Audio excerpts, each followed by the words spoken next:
Hello viewers, welcome to IT System Admin and Information Technology Learning Tutorial channel for you.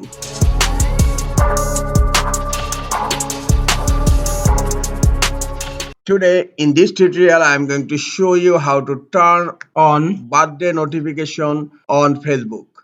Sometimes it becomes very important for you, so don't forget to watch full video. To turn on birthday notifications, go to your Facebook and click on your profile icon on upper right corner and then click on settings and privacy. Click on settings. In left pane, scroll down. Under preferences, you will find notifications. Click on notifications. Now scroll down. Here you will find birthdays. Click on birthdays, and now birthday notifications is turned off. Allow notifications on Facebook.